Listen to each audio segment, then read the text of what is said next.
ফিল্মি কায়দায় দিনে দুপুরে বাড়িতে একজন স্কুল শিক্ষিকা ও তার বৃদ্ধ মা বাবাকে মেরে রক্তাক্ত করে মোবাইল ও নগদ টাকা নিয়ে পালিয়ে যাওয়ার ঘটনা ঘটেছে। টঙ্গীর পূর্ব থানাধীন শিলমুন জাম্বুরাটেক এলাকায় এ ঘটনা ঘটে। পূর্ব শত্রুতার জের ধরে ফিরোজ নামে এক বখাটে যুবক তার সাঙ্গপাঙ্গ নিয়ে এ ঘটনা ঘটায়। ফিরোজের সাথে কিশোর গ্যাংয়ের এক লিডার আসছে। এ বিষয়ে ভুক্তভোগী রিনা আক্তার থানায় মামলা করেন।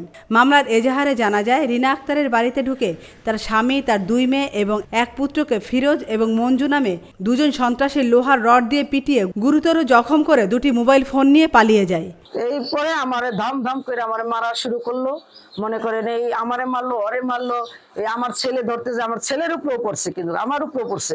আবার এই মেয়েরে মনে করেন গলায় টিভি দিছে, জামা ছিঁড়ে ফেলাইছে। মানে খুবই আমগো 4-5 জনকে মারার পরে আমগো গেটের বাইরে গেছে। ওর ড্রপের থেকে মোবাইল 2টা নিয়ে গেছে। তখন আমি বললাম মোবাইল নিয়ে কিনলো, কথা বলবেন না। তারপরেই আমাকে এই শুরু করলো মারামারি।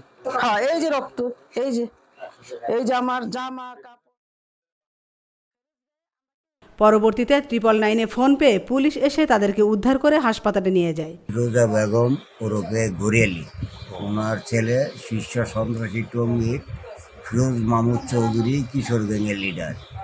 সে আমার বাড়িতে ঢুকে অতর্কিতভাবে আমার মেয়েদের উপর হামলা করছে এবং আমার উপরে হামলা করছে। আমার বাড়িটা পুরো অবরুদ্ধ করে রাখছে।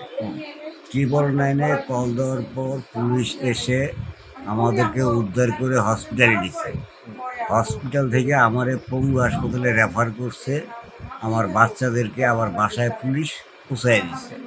আমার অপরাধ কি এটি আমি বিশ্লেষণ পাচ্ছি না। এ বিষয়ে টঙ্গী পূর্ব থানায় মামলার দায়িত্বপ্রাপ্ত উপ পুলিশ পরিদর্শক মিজানুর রহমান বলেন, আসামিকে ধরার জন্য আমরা সর্বাত্মক চেষ্টা চালিয়ে যাচ্ছি। আমরা সরজমিনে আসলাম টঙ্গী পূর্ব থানার নিয়ন্ত্রণাধীন শিলমন জাম্বুরাটেক। লোহার রড দিয়ে পিটিয়ে পুরো পরিবার প্রত্যেককে তারা হাসপাতালে পাঠায়। আমেনা ইসলাম, আজকের সংবাদ।